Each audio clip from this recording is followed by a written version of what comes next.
उन अल्लाह रब्बुल इज़्ज़त जे नाले जंहिं ही जहान जोड़ियो तव्हां ऐं असांखे जान बख़्शी जिन मलाइक फलक ज़मीन पैदा कया सभु सजदा उन मालिक रब्बुल इज़्ज़त खे सुवनि जंहिं सबबे तख़लीक़ काइनात महबूब ख़ुदा हज़रत मुहम्मद सल्लल्लाहु अलैहि वसल्लम खे हिन जहान में पंहिंजो महबूब करे इंसान जो इमाम करे मोकिलियो ऐं असांखे उनजो उम्मती बणायो।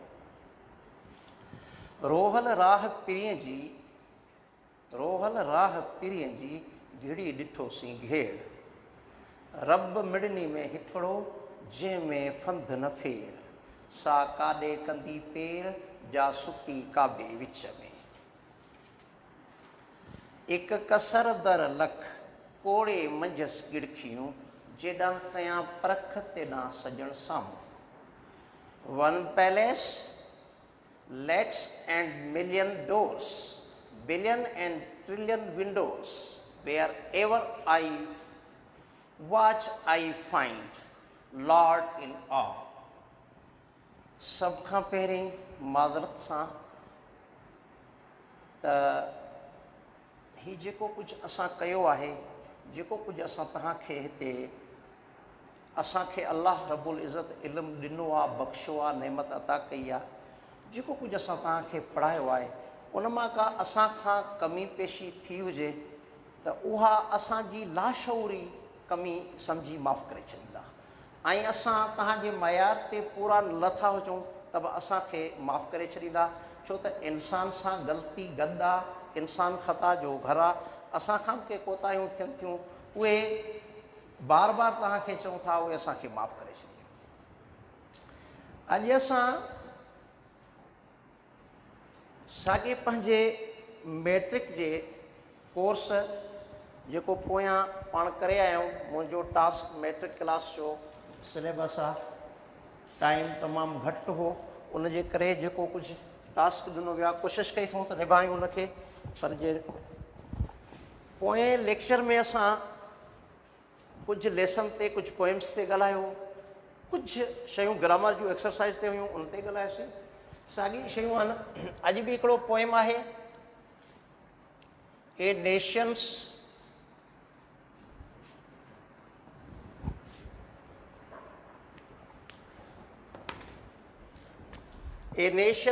Strength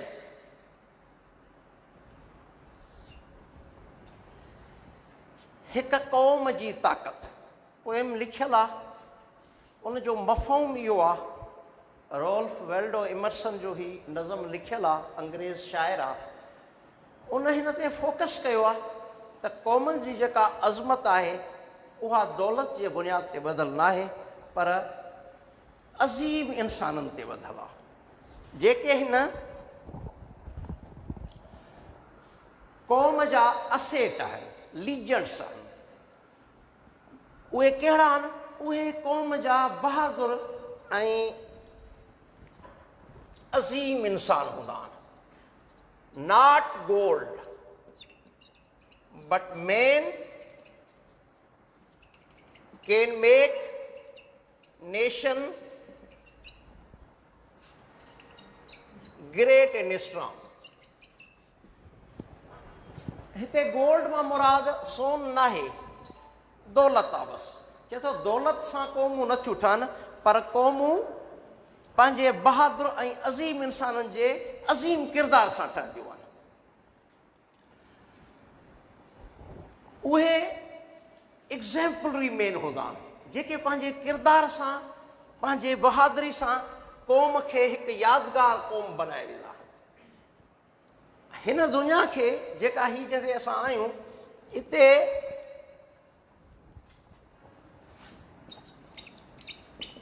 bold man work while other sleep बहादुर माण्हू कमु कनि था महिनत कनि था जॾहिं त ॿिया जेके लेज़ी ऐं कॉवर्डस पर्सन जेके आहिनि उहे मैदान छॾे भॼी वेंदा आहिनि। उन जे करे शाइर पंहिंजे क़ौमी हीरनि खे जेके क़ौम जा हीरा आहिनि जिन क़ौम ठाही आहे उहे माण्हू उन्हनि जो ज़िक्र कयो अथई उहे करेजस पर्सन हूंदा आहिनि हिन में स्टैंड फास्ट, पिलर्स, कुछ डिफिकल्ट वर्ड्स ॿिया बि हुजनि। हाणे स्टैंड फास्ट माना है determined person, hard working person. Pillars माना जेके उनजा मज़बूत थंब हूंदा आहिनि, फाउंडर, फाउंडेशन माना पिलर्स माना फाउंडेशन, जेके क़ौम जो बुनियाद रखंदा आहिनि उन्हनि खे असां पिलर्स चवंदा आहियूं। अच्छा, ही जेके अज़ीम हीरा हूंदा आहिनि असांजे देशनि जा या कंहिं बि क़ौम जा, उहे क़ौमुनि खे हेठे सतह खां खणी आसमान जे बुलंदनि ताईं पहुचाईंदा आहिनि, ऐं उहो उन्हनि जो जेको मिसाली किरदारु आहे उहो शाइर हिते बयानु कयो आहे। उन खां पोइ सेकेंड जेको पोइम आहे उहो आहे ब्यूटीफुल हैंड्स।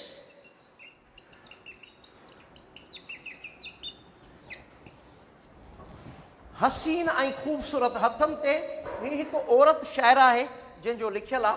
अचूं था कुझु गोल्डन टिप्स ते, पर पहिरीं थोरो हिननि खे क्लियर करे वञूं, पोस्ट जो कमु आहे। ब्यूटीफुल हैंड्स माना हिकु LN-M-H गेट्स जो लिखियलु आहे, हिकु औरत शाइर आहे जंहिं माउ जे हथनि जी तारीफ़ कई आहे। पोड़ी माउ आहे, उनजे हथनि जी तारीफ़ कई अथई। उन में फरमायो अथई, ॿुधायो अथई असांखे त मुंहिंजी माउ जा जेके हथ आहिनि उहे मूंखे दुनिया जे जेके हसीन शयूं आहिनि उन्हनि सभिनी खां जेको सो वधीक जेको सो ख़ूबसूरत लॻंदा आहिनि। कमज़ोर हथ आहिनि पर मूंखे उहे सॼी दुनिया खां हसीन ऐं ख़ूबसूरत लॻनि था।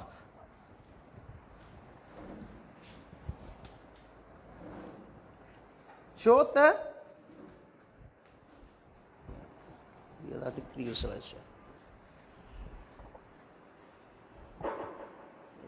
आवाज़ कोन पियो कटिजी वञे, हीउ किरी पियो थो सलाह छा ॾिस, ठीकु आहे। छो त हिकु माउ जी तरबियत, पोइम जो थीम आहे, हिकु माउ जी तरबियत जेका उहा पंहिंजे ॿार जी करे थी, उहा 100 स्कूलनि 100 उस्तादनि जी तरबियत खां मथे हूंदी आहे। जेका उतां ई इंसान पंहिंजे ख़राबियुनि सुठाइनि अच्छाइनि जा जेके सो सबक़ हासिलु कंदो आहे। हिन पोइम में बि कुझु लफ़्ज़ आहिनि। हिकिड़ो आहे क्राइस्टिल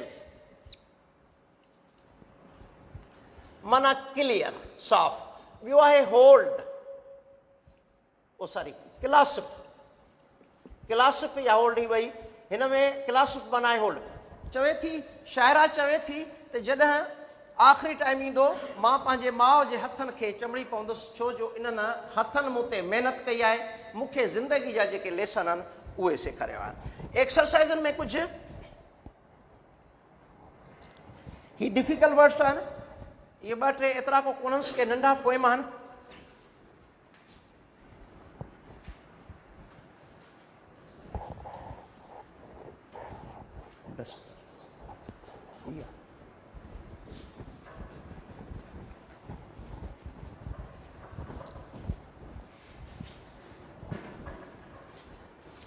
हाणे कुझु गोल्डन टिप्स हिन में हूंदा आहिनि एक्सरसाइज़ुनि में। हिन खां पोइ लेसन उहो पाण करे चुका आहियूं, पोइ हिते हुनजी एक्सरसाइज़ मां कुझु शयूं रहियल हुयूं। हाणे तव्हांजे टेस्ट सां तालुक़ु रखंदड़ कुझु क्वेश्चन सेनोनिमस तव्हांजी टेस्ट में बि आया हूंदा, उहे तक़रीबन मैट्रिक जे बुक मां वरितल हुआ ऐं पाण हिते डिस्कस कया हुआसीं। कुझु ग्रामर जो पोर्शन उहो बि कयोसीं एक्सरसाइज़नि मां अॼु। हाणे जेकॾहिं कंहिं बि जुमिले में English J try to listen, don't try please, try to listen first. You are allowed to whatever you can do, but first of all you should listen and catch my words. But जंहिं जुमिले में yesterday, last week हुजे, last night हुजे, simple आहे ॿुधंदा हलो, या एगो लिखियलु हुजे। मिसाल तौर I have written a letter yesterday. First, he died a year ago. या जेको लास्ट नाइट ते बि या लास्ट वीक ते बि जेको जुमिलो हुजे, जिथे बि ago yesterday plus last week last night जिथे बि यूज़ थियल हुजे, कहिड़े बि टेंस में जुमिलो आयल हुजे पर तव्हांखे सिंपल पास्ट में करणो क़ाइदो जुमिलो कहिड़े बि टेंस में अचे तव्हांखे सिंपल पास्ट में करणो ऐं राइट वे इहो आहे क़ाइदो इहो आहे बशर्ती का ही वर्ड्स हुजन्स जीअं ई आउं लिखियो आहे जुमिलो लिखियल आहे टेंस कहिड़ो बि यूज़ थियल आहे पर उहो तव्हांखे करेक्ट करिणो आहे जेको ऑप्शन सिंपल पास्ट में आहे उहो तव्हांखे टिक करिणो आहे सिंपल पास्ट वारो करिणो ठीकु do not use not with forbid जिते फॉरबिड अखर लिखियल हुजे उते नॉट यूज़ न आहे जंहिं बि जाइ मिसाल कीअं ही फॉरबिड मी टू स्मोक हाणे त नॉट ही फॉरबिड नॉट टू स्मोक न जिते फॉरबिड यूज़ थियल हुजे जंहिं लाइन में उते नॉट यूज़ न आहे अच्छा जंहिं जुमिले में अनलेस यूज़ थियल हुजे उनजे ॿ हिसा हूंदा आहिनि माना जिते अनलेस यूज़ कंदा आहियूं उनजा ॿ पोर्शन हूंदा आहिनि जिते अनलेस यूज़ थियल हुजे अनलेस हाणे U do not work hard जेसि ताईं महिनत न कंदे ईअं न थींदो unless U do not work hard जेकॾहिं महिनत न कंदे जेसि ताईं महिनत न कंदे unless U do not work hard ईअं न थींदो अनलेस यू वर्क हार्ड माना अनलेस विझी जुमिलो तव्हांखे पॉज़िटिव में करिणो आहे नेगेटिव में न आहे करिणो अनलेस माना do not use not with unless आख़िर जी शिकायत तव्हांजी आहे पर हाणे छा कयूं कुझु अनलेस सां बि नॉट यूज़ न आहे करणी अच्छा always use simple past with yesterday last week last night and ago अच्छा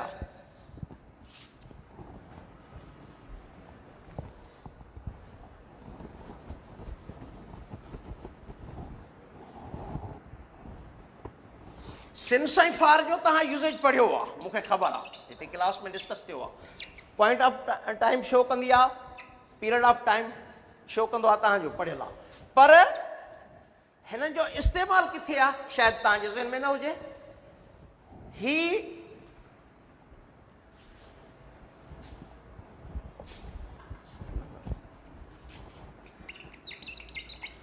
प्रेजेंट परफेक्ट कंटिन्यूअस टेंस सां यूज़ थींदी आहे पास्ट परफेक्ट कंटिन्यूअस सां यूज़ थींदी आहे ऐं फ्यूचर परफेक्ट कंटिन्यूअस सां यूज़ थींदी आहे ॿिए कंहिं टेंस में यूज़ कोन थींदी आहे जेकॾहिं ॿिए में आहे it should be considered wrong टिनि ज़माननि खां सवाइ प्रेजेंट परफेक्ट कंटिन्यूअस टेंस में पास्ट परफेक्ट कंटिन्यूअस टेंस में ऐं फ्यूचर परफेक्ट कंटिन्यूअस खां सवाइ ॿिए जंहिं में बि यूज़ थियल हुजे दैट इज़ रॉन्ग माना टिनि ज़माननि खां अलावा जंहिं में बि ये सिंस ऐं फार जो यूज़ेज आहे उहो ग़लति आहे मिसाल कंटिन्यूअस में बि यूज़ कयो वेंदो आहे प्रेज़ेंट में बि यूज़ कयो वेंदो आहे पर इहो ग़लति आहे क़ाइदो न आहे क़ाइदो आहे तिन्हनि खां सवाइ ॿिए में यूज़ न थींदी आहे अच्छा ॿियो आहे do not use always use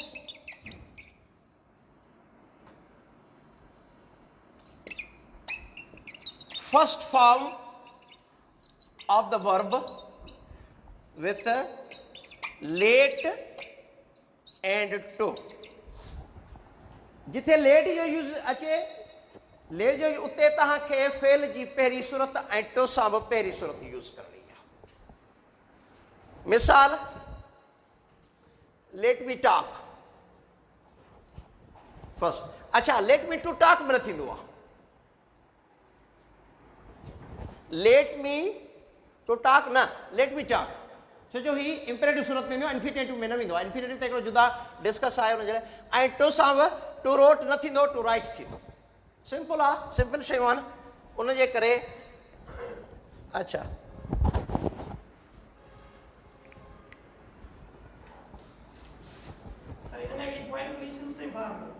जी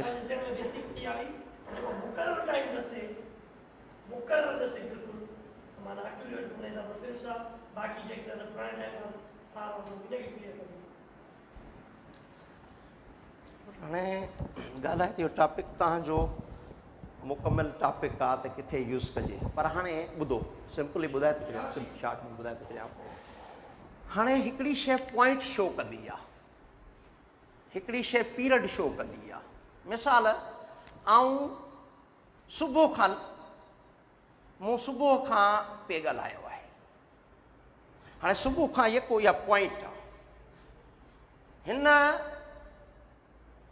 जेको सो 1 कलाक खां पे ॻाल्हायो आहे। हाणे कलाक जेको आहे हाणे इहो पीरियड छो थो करे? ॾिसो पीरियड ऐं पॉइंट जो फ़र्क़ु इहो आहे त पॉइंट माना जेका पॉइंट ऑफ टाइम ॾेखारे वक़्त जी माना घड़ी ॾेखारे लम्हो ॾेखारे, ठीकु आहे न, हू पीरियड ॾेखारींदो आहे। आहिनि ॿई टाइम पर हिकिड़ो लम्हो ॾेखारे थी, हिकिड़ो कुझु वधीक लम्हो ॾेखारे थी। जेको कुझु वधीक ॾेखारियो वञे उते असां मां सिंस यूज़ करिणो आहे। जिथे पॉइंट अचे उते सिंस लॻाइणो आहे। जिथे वरी पीरियड शो कयो वञे माना ॾिसो 2 बजे खां 1 बजे खां दैट इज़ टाइम, जेको सो 5 सालनि खां 10 सालनि खां।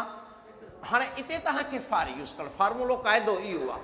बाक़ी कुझु शयूं कॉम्प्लिकेशन पैदा कंदियूं आहिनि, कुझु शयूं डिफर हूंदियूं आहिनि। हाणे उन्हनि ते हाणे जे ॾिसो हिते मूं टो बयानु कयो आहे। हाणे उहे जेके कोशिशि कयो, आई डोंट डिने, इनकार न आहे उन शइ जो।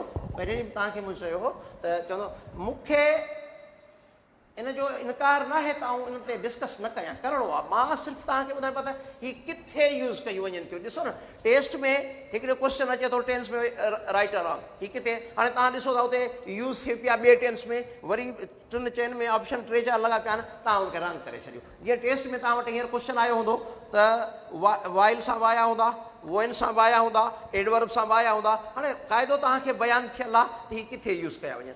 असां हींअर मुंहिंजी जेका हुई हू हिन एक्सरसाइज़ में आहिनि, तव्हांखे हिन में पेज नंबर ॿुधाए सघां थो। हिन में उन में मूंखे इहो त हीअ कहिड़ी शइ ते माना यूज़ करिणो आहे। बाक़ी तव्हांजो क्वेश्चन आहे करेक्ट क्वेश्चन आहे त कॉम्प्लिकेशन त थिए थो कहिड़ी जाइ ते। हालांकि हीअ सिंपल पॉइंट आहे, एॾी का वॾी मेजर पॉइंट कान्हे का, पर उन हूंदे बि जिथे का पॉइंट शो कई वञे, जिथे का नंढड़ी पॉइंट उन ते तव्हां सेंस यूज़ कयो। जिथे पीरियड टाइम अंग जिथे शो थींदा आहिनि न तक़रीबन, जिथे अंग शो कया वेंदा आहिनि उते तक़रीबन फार यूज़ थींदो आहे। बाक़ी हाणे हुनजा जेका तफ़सीलात आहिनि उहे ज़रूरु तव्हांखे ॾिसणा पवंदा, पाण खे रिसर्च करणी पवंदी। टीचर फार्मूलो ॿुधाईंदो, टीचर तव्हांखे वे ॿुधाईंदो, केर बि ऐं न पर केर बि तव्हांखे वे ॿुधाईंदो। हा पोइ अञा कॉम्प्लिकेशन आहे क्लास खां सवाइ तव्हां U can personally ask, personally बि तव्हां पुछी सघो था, इहा ॻाल्हि कान्हे का। हीअ ॾिसो हीअ मूं टेंस ते न ॻाल्हायो आहे, हे मूं हिकिड़ा मिसाल तव्हांखे इन करे ॾिना आहिनि त हीअ तव्हांखे जिथे हीअ ॾिसो लफ़्ज़ हिकिड़ो जुमिले में अची वियो आहे, I have written your letter, yes जुमिलो लॻो पिया, इहो रॉन्ग आहे। परफेक्ट में बि ग़लति आहे, काफ़ी हंधि परफेक्ट यूज़ कंदा आहिनि, भई यस्टरडे परफेक्ट सही थींदो, न नेवर, कॾहिं बि न। उहो फार्मूलो आहे जेको तव्हांखे क़ाइदो ॿुधायूं था, क़ाइदो बयानु कयूं था। असां ॿिए हंधि वञूं कोन था तफ़सीलात में वञण खां पोइ मुंझारा अञा वधीक पैदा थींदा। तव्हां सिंपल शइ ते अचो ऐं उनखे सिंपल करे वठो, ईज़ी करे वठो, त भला कुझु त उन मां तव्हांखे फ़ाइदो पवंदो न। हिकिड़ी कॉम्प्लिकेशन में ॾिसो तफ़सील में, यकीन कयो तफ़सील में मां हिकिड़ो सबक़ु पढ़ंदुसि, 1/2 कलाक हलियो वेंदो, मां बेत पढ़ंदुसि 1/2 कलाक हलियो वेंदो। असां क्लास वठूं पिया रोज़ मेट जा, पर उहो तव्हांजो फ़ाइदो न आहे। असां ख़ुदा खे हाज़ुर नाज़ुर सम्झी अचूं था त तव्हांखे भला हिकिड़ी भला ॿ उहा पॉइंट कराए छॾियूं जेका तव्हांजे लाइ ख़बर। ॾिसो टेस्ट ईंदी ख़बर पवंदी, इहा ॻाल्हि कान्हे का। ऐं हिते ॻाल्हि करे थो वञा, न इहा ॻाल्हि कान्हे का, ईंदी साम्हूं नक्शो।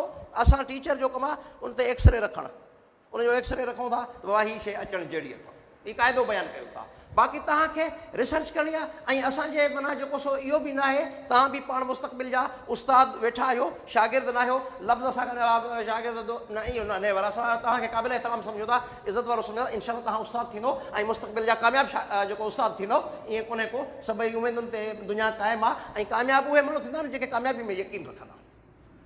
तव्हांखे पंहिंजी कामयाबी ते यकीन हुअणु खपे ऐं पंहिंजा किताब बि ॾिसो।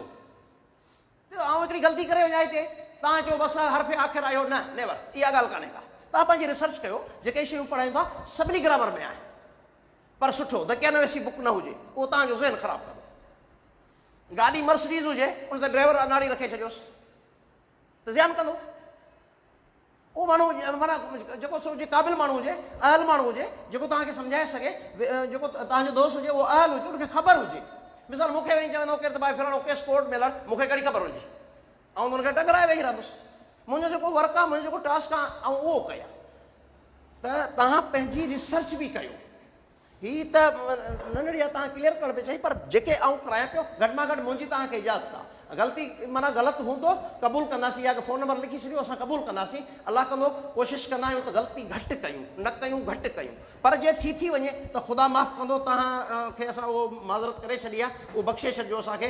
असां शऊरी तौर ते ॼाणे वणे इहो कोन था कयूं त तव्हांखे न अचे, असां कोशिशि कयूं था तव्हांखे अचे, पोइ जेको सेखार जेको जहिड़ो असांजो हाल आहे। त हीअ शयूं तव्हांजे माना टेस्ट सां वाबस्ता आहिनि, असां हिन ते सबक़नि ते हिननि ते कोन था वञूं। हीअ डिफिकल्ट वर्ड्स ते बि आऊं एतिरो नथो वञा, छो जो हिन ते वेंदुसि त हीअ हेतिरो किताब आहे किथां पूरो थींदो, तव्हांजो जेको साल में बोर्ड वारा ही ॾियनि था।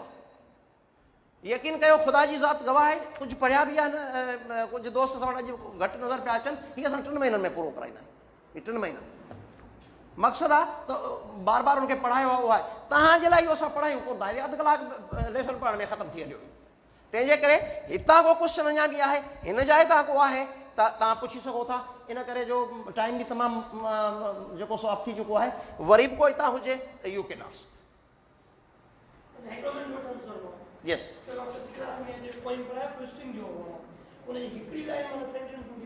कंहिंजो